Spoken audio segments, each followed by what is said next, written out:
बीटमध्ये बेसन टाकून अशी कोणती रेसिपी असेल, तुम्हालाही प्रश्न पडला असेल ना? बीटमध्ये बेसन टाकून एक आगळ्या वेगळ्या चवीची भाजी बनवणार आहोत.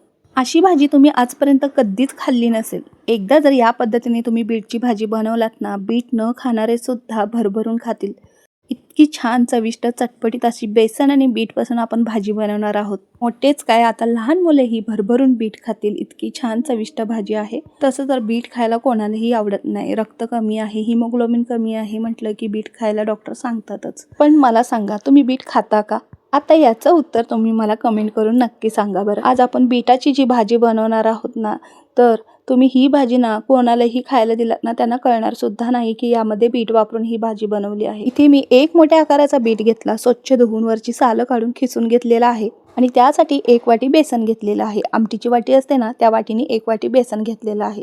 किसलेला बीट आणि बेसन बाजूला ठेवूयात आणि एक छोटंसं वाटण करून घेऊयात. 2 मोठ्या आकाराचे कांदे घेतले, स्वच्छ धुवून त्याच्या साली काढून त्याच्या मोठ्या मोठ्या अशा फोडी करून घेतलेल्या आहेत. ते आम्ही सुरुवातीला मिक्सर जारमध्ये टाकल्या. त्याच्यानंतर 3 मिरच्या मोडून टाकलेल्या आहेत, 7-8 लसणाच्या पाकळ्या टाकल्या, 1 चमचा जिरं, अर्धा चमचा होईल एवढा ओवा टाकलेला आहे यामध्ये. त्याचबरोबर मूठभर स्वच्छ धुतलेली कोथिंबीर कवळ्या कवळ्या काड्यासकट यामध्ये टाकलेली आहे.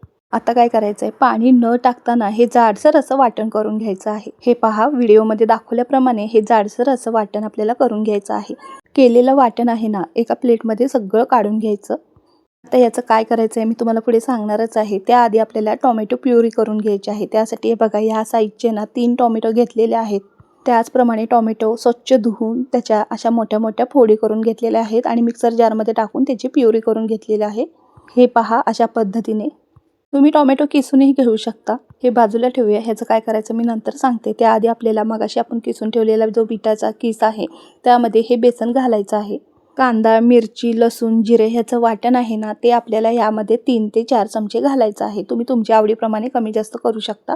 आता हे राहिलेलं वाटण आहे, ह्याचं काय करायचं ते पुढे तुम्हाला कळेलच. त्याआधी इथे अर्धा चमचा हळद टाकलेली आहे. त्याचप्रमाणे इथे चवीनुसार म्हणजे अर्धा चमचा मीठ टाकलेलं आहे. आता हे सगळं मिक्स करून घ्यायचं. जेवढं आपलं बीट आहे तेवढं आपण बेसन घेतलं आहे आणि यामध्ये पाण्याचा एकही थेंब न टाकता हे सगळं मिक्स करून घ्यायचं.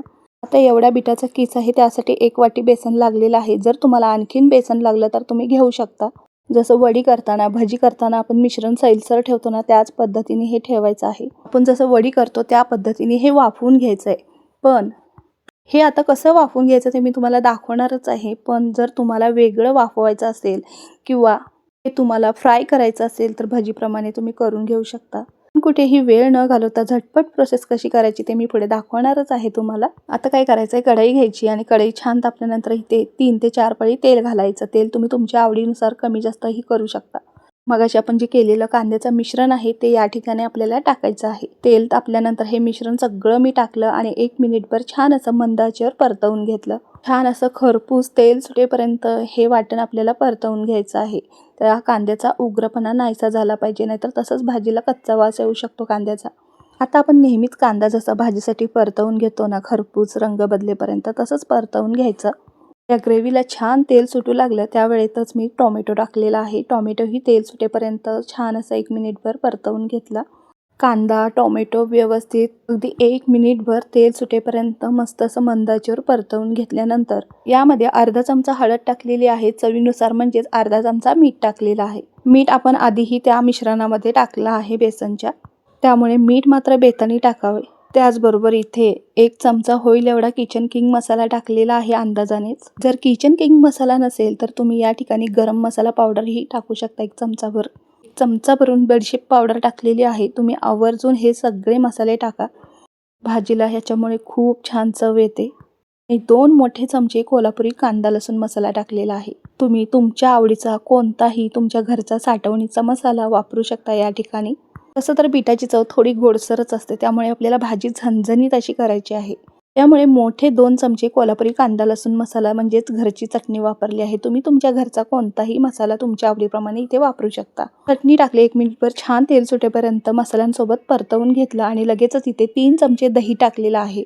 घरी लावलेलं घट्ट असं फ्रेश असं दही आहे. दही फ्रेशच टाका, यामध्ये खूप छान चव येते. इथे बघा 3 चमचे मी भरभरून असं दही टाकलेलं आहे. तरी देखील अंदाजाने पाव वाटी म्हणालात तरी हरकत नाही. दही तुम्हाला आवडत असेल तर तुम्ही आणखीन जास्तही टाकू शकता. खूप छान चवीला होते भाजी. दही टाकलं, सगळं मिक्स करून घेतलं आणि आता या मिक्सरच्या भांड्यामध्ये पाणी टाकलं, कारण मगाशी आपण जे वाटण करून ठेवलं होतं त्याला पूर्णपणे अर्क लागला होता वाटणाचा, मसाल्यांचा, म्हणून त्यात पाणी टाकलं आणि तेच पाणी यामध्ये मी टाकलेलं आहे. तरी देखील 1 वाटी पाणी आहे. आता पाणी टाकल्यानंतर सगळं व्यवस्थित मिक्स करून घेतलं आणि लगेचच त्यावर आपल्याला चाळण ठेवायची आहे. कढईवर व्यवस्थित चाळण ठेवलं आणि थोडंसं तेल टाकलं आणि तेल सगळ्या बाजूने मी पसरवून घेतलेलं आहे, लावून घेतलं आहे चाळणीला. आणि जे आपण बेसन आणि बिटाचं मिश्रण तयार करून ठेवलं आहे ना, ते इथं वडीसारखं तुम्ही थापून घेऊ शकता किंवा अशा छोट्या छोट्या गोल आकारामध्ये टिक्कीसारखं थापून घेऊ शकता. एवढा गोळा घेतला आणि असं टिक्कीप्रमाणे गोल गोल आकारामध्ये मी थापून घेतलं आहे. भाजीमध्ये दिसायलाही छान वाटतं आणि खाणाऱ्यालाही खूप छान वाटतं. वेगळं काही असं असेल की मुलंही आवडीने खातात. आता मी याप्रमाणे करत आहे. जर तुम्हाला सगळं व्यवस्थित थापून पातळसर असं वडीप्रमाणे चौकन पीसही करून ह्यामध्ये घालू शकता तुम्ही, किंवा छोटे छोटे आपण सांडगे घालतो ना त्या पद्धतीनेही वाफवून घेऊ शकता करून. जसा आकार तुम्हाला आवडतो त्याप्रमाणे तुम्ही हे वाफवून घेऊ शकता. किंवा तुम्हाला असं जमत नसेल तर तुम्ही वेगळं असं फ्राय करून घेऊ शकता किंवा वेगळ्या पद्धतीने असं वाफवून घेऊ शकता. नेहमी आपण आळूवडी, कोथिंबीर वडी वगैरे वाफवून घेतो त्या पद्धतीने, आणि नंतर त्याचे पीस करून तुम्ही ह्या भाजीमध्ये घालू शकता. जसं तुम्हाला आवडेल त्या पद्धतीने तुम्ही करू शकता. पण एक सोपी ट्रिक मी दाखवली आहे. खाली ग्रेव्ही शिजेपर्यंत वरती वड्याही वाफवून होतात छान अशा, आणि झटपट कमी तेलात हेल्दी आणि पौष्टिक रेसिपी होते. जास्तीचा वेळ लागत नाही बघा. 1 मिनिटात वड्या छान वाफवल्या गेल्या आहेत मंद आचेवरच. सुरीच्या साहाय्याने तुम्ही बघू शकता किंवा हाताने असं टच करून बघायचं. हाताला अजिबात पीठ नाही लागलं, कोरडं वाटलं तर हे काढून घ्यायचं. पूर्णपणे बघा कोरड्या झालेल्या आहेत अशा पद्धतीने दिसतं. रंग बघा त्याचा किती मस्त खुलल्या आहेत, त्या फुलल्या आहेत, पूर्ण टवटवीत दिसत आहेत.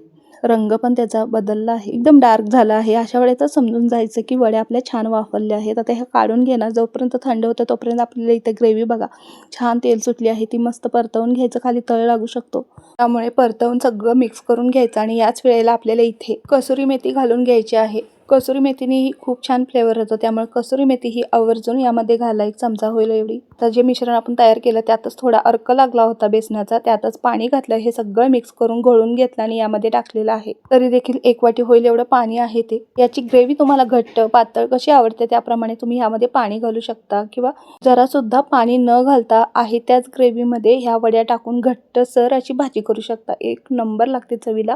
पण मला थोडी ग्रेव्ही हवी होती म्हणून मी पाणी घातलं. तोपर्यंत इथे वड्याही थंड झाल्या आहेत, त्या सहज निघतात. चमच्याच्या किंवा हाताच्या साहाय्याने अशा सहज काढू शकतो आपण.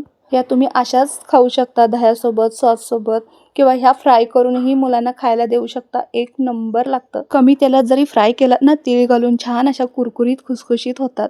जर तुम्हाला अशी भाजी करायची नसेल, मुलांना असं काहीतरी खायला करून द्यायचं असेल, तर या ठिकाणी तुम्ही 1 चमचा रवा घालू शकता मिश्रणामध्ये बेसनाच्या, आणि 1 चिमूटभर सोडा घालायचा खायचा. तशा वड्या मस्त लागतात बरं. कळणार सुद्धा नाही मुलांना की हे बिटापासून आपण केलं आहे ते. किंवा ह्याचे थालीपीठ बनवून तुम्ही मुलांना टिफिनलाही देऊ शकता. फक्त मला एवढंच सांगायचं होतं की या बिटापासून तयार केलेल्या मिश्रणापासून आपण काहीही बनवू शकतो. रस्स्यामध्ये म्हणजे ह्या ग्रेव्हीमध्ये आपण सगळे हे तयार केलेले म्हणजेच वाफवलेल्या ज्या बिटाच्या वड्या आहेत ते या ग्रेव्हीमध्ये टाकलेल्या आहेत आणि 5 मिनिटं छान असं मंद आचेवर शिजवून घेतलेलं आहे. तर मंडळी, ह्या बिटापासून तयार केलेली ही भाजी 1 नंबर लागते बरं का. त्याच्यासमोर नॉनव्हेजही फेल जाईल एवढी छान लागते ही भाजी. नक्की एकदा करून पहा आवडल्यास. ज्वारीची, बाजरीची किंवा तांदळाची गरमागरम कडकडीत भाकरी, त्यासोबत ही भाजी 1 नंबर कॉम्बिनेशन आहे. इंद्रायणी तुकड्याचा भात आणि ही भाजी आणि दही 1 नंबर लागते. एकदा नक्की करून पहा. गरमागरम चपात्या 2 खात असाल तर नक्की 4 खाल. रेसिपी कुठून पाहताय, कोणत्या शहरातून पाहताय ते नक्की सांगा. धन्यवाद.